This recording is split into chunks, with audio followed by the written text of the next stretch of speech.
history repeating.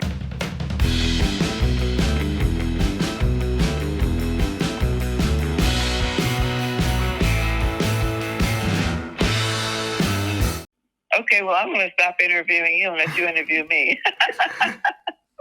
Well, I guess to start off with you is I always like to ask, who were you listening to when you were growing up? Wow. When I was growing up, I listened to a lot of Motown music because I enjoyed dancing. But I also was very much appreciated symphonic music because I was a violinist, and I would often go to hear the Philadelphia Orchestra conducted by Eugene Ormandy.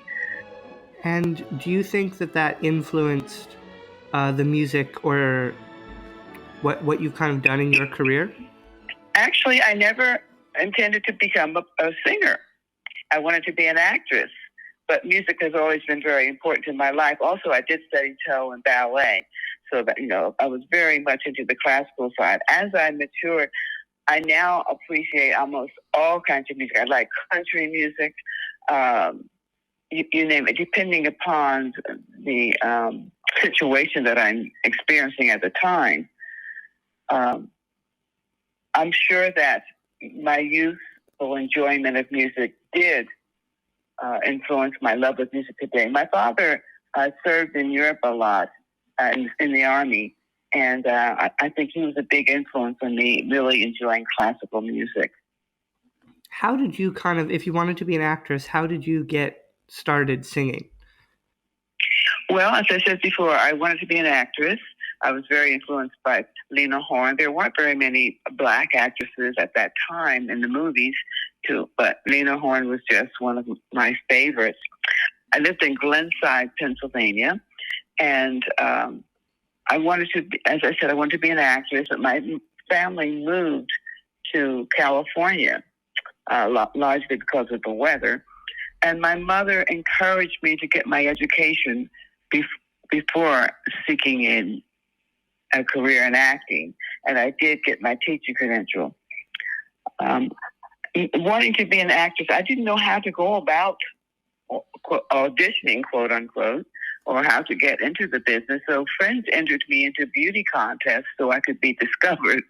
And I was blessed to win quite a few. I was Miss Coppertone, I was Miss this, Miss that. But the year I entered the Miss Bronze California contest, I won the talent. And I sang April in Paris in French.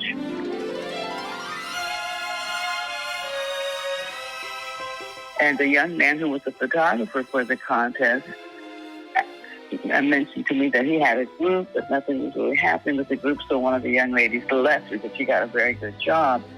And would I replace her? I said, oh, no, because I'm not really a singer. Actually, I want to be an actress, and I'm in college full-time and working 8 hours a day. So I don't have time to come to rehearsals, so thank you, but no thank you. Well, he persisted, and that man was Lamont McLemore, and the rest is history. That's how I got into the group. It's interesting because years later, when the Fifth Dimension was quite popular, I met a gentleman who said to me, I know you don't remember me, but I was one of the judges when you were in the Miss Bronze California contest. And all the young ladies walked out in their gowns and presented their talents. But when you came out in that white suit and that white hat and sang April in Paris in French, Eartha Kitt, who was one of the judges, looked at us and said, there's your winner.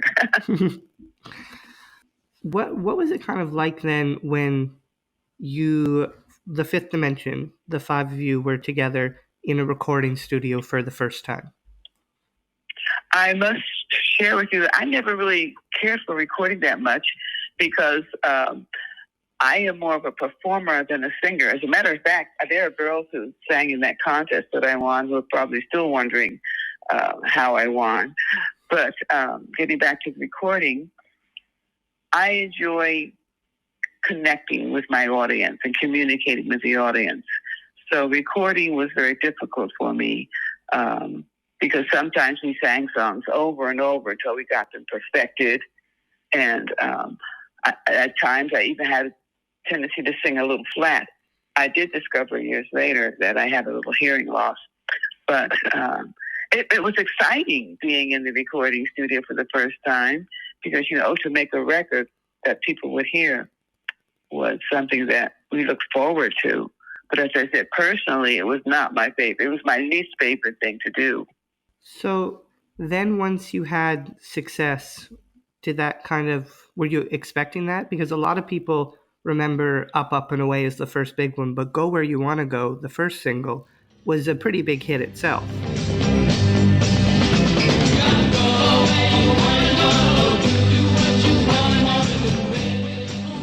It's interesting. I expected to have success, but years later, I never expected it to come as soon as it did. I thought, we'll be in the business for years, and then maybe, we're going to hit record. So it was exciting. I remember when I first heard Up, Up, and Away on the radio, I was driving down Sunset Boulevard with the radio on, and I put my windows down. Oh, that's me. It was very exciting. And then were you expecting then at the Grammys to just win all the major awards, basically?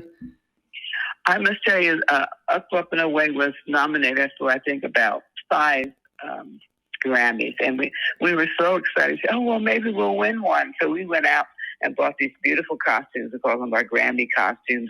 And sitting there hoping that we would win one. Well, actually, that night we won 3. And you won Record of the Year, and then you won Record of the Year again, which not a lot of people have won it twice. That was very exciting. It was really a blessing.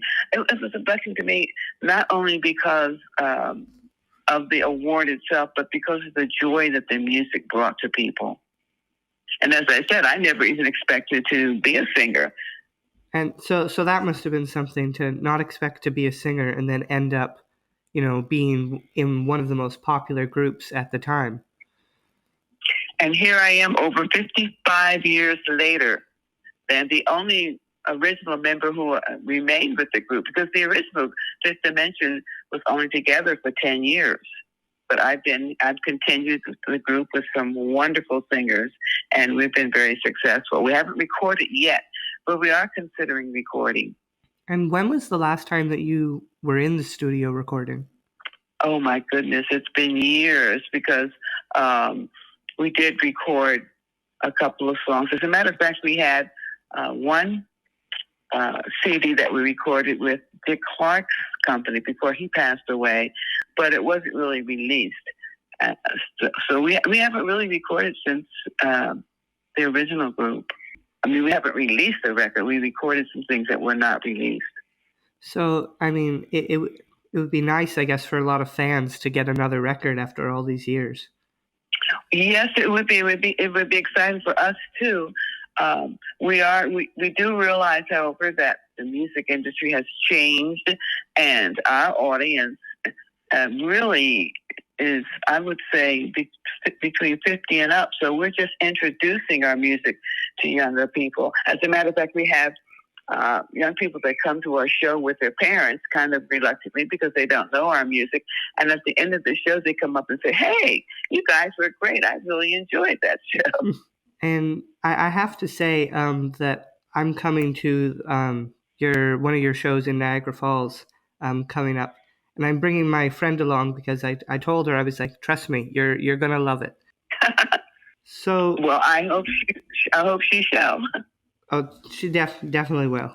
So after Up, Up, and Away, what kind of was the group thinking about after having such a big record?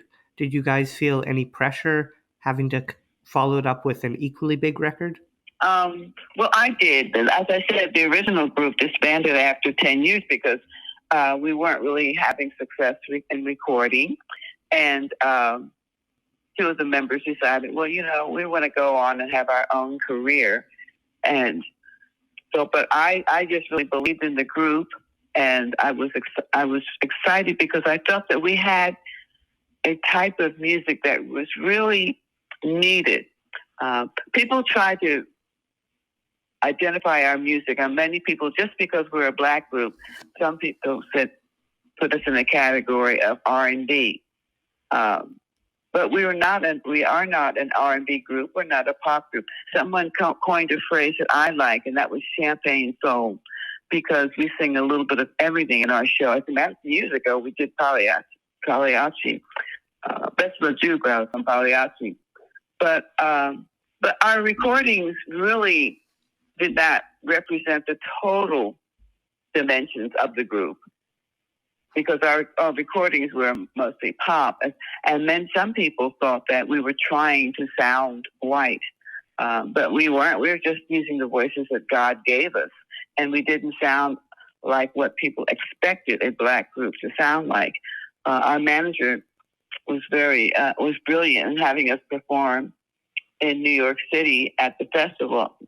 As a matter of fact, the documentary Summer of Soul won an Oscar, and it showed us performing there for a predominantly black group. And that was, they saw that we were a black group, and they really loved it. Gentlemen, the fifth dimension!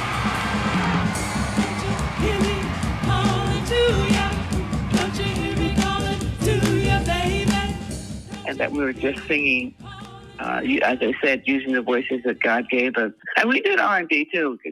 Yeah, and I think I can't remember who said it, but I've seen in interviews with you guys from back in the 70s and that it's how can you color a sound, because you can't. Right. And because we, like I said, I like classical, I like country, I like R&B, and now you have black and white singers doing all genres of songs. So you really don't know what race the artist is.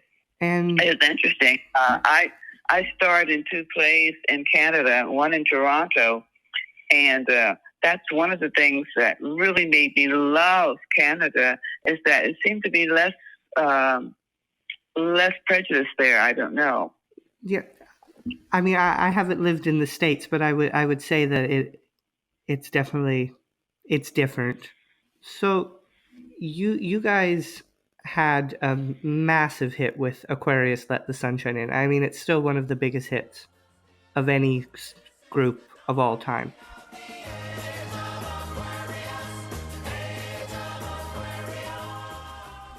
How did that kind of come about? Because hair was very big at the time.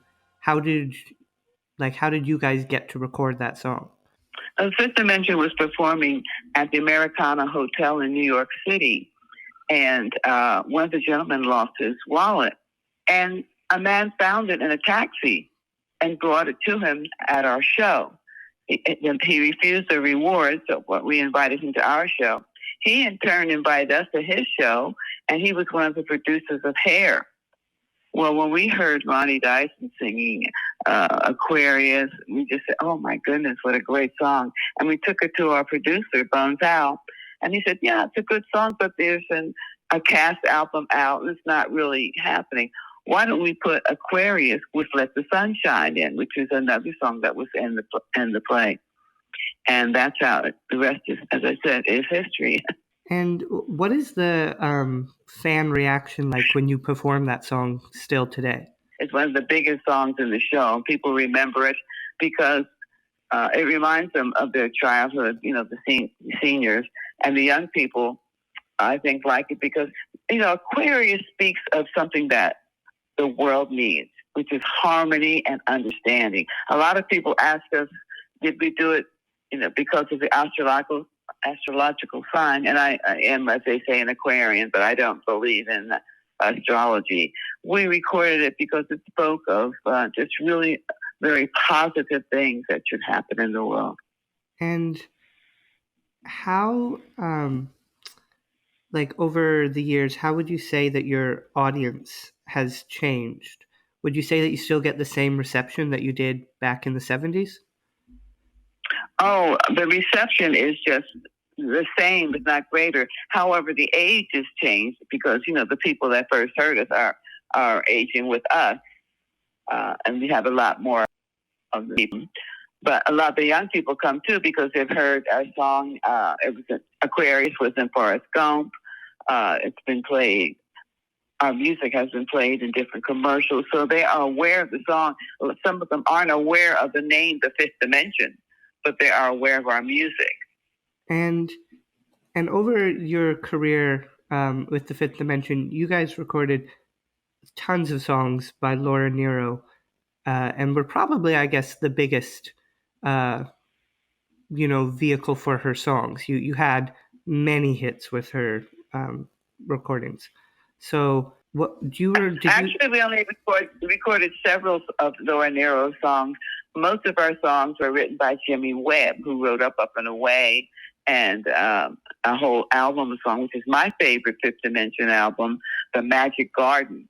Which I think people have said that it's one of the first concept albums in pop music. It was wonderful, and it was great enjoyment making that album because it tells the story of a young man whose heart was broken by someone that he loved. And that album has some, I would say, quite a few of my all-time favorite Fifth Dimension songs on it. It's such a good one, especially from start to finish. Mine also. And it's interesting because it wasn't our biggest selling album. Which is hard to imagine. I guess, didn't it, it had the worst that could happen on it, but it wasn't a hit for you? Oh, yes, my favorite. And we never released that as a single because we had another song out. We were going to, but then the Brooklyn Bridge heard it. They recorded it as a single. But we recorded it first. And I'm sure had that one been a single, the album would have done much better because that would have been a big hit. Right, I agree. Then when you were after that album, you didn't do any more concept albums, but were you still working with Jimmy Webb? Yes, we were working with Jimmy Webb, but we really didn't record a lot after that. We were busy performing live. And you mentioned the Harlem Cultural Festival from 1969, which it's been said that your show alone had over 60,000 people show up to it. So do you remember that moment, being on stage that day? Oh, yes. It was wonderful to look out and see all of those faces in the audience enjoying themselves. It was great. Of course, a lot of them, they were what they called hippies, so they were dressed really amazingly. And then you also had your own TV special, the Traveling Sunshine Show. Was that, had you ever, like, I guess being an actress, was that kind of like exciting for you to get to have your own TV special? It was exciting, but it was still, to me, a musical. It wasn't like when I started in the plays in Canada, it was a musical, but there was more acting. So I didn't really have a chance to do a lot of acting in that because I was pregnant with my son. So when did you finally start, acting and doing plays and that? Well, I didn't do a lot. That was the only play I really did as a solo performer because, I was still a member of the Fifth Dimension, and I took time off from the group to do that. Now, the Fifth Dimension did perform Ain't Misbehaving. I don't know if you're aware of that Fats Waller music. That was probably one of the highlight of our career for me because we did do a lot of, have a chance to do acting and performing with the songs. I really enjoyed that. I was actually just about to ask you about Ain't Misbehaving.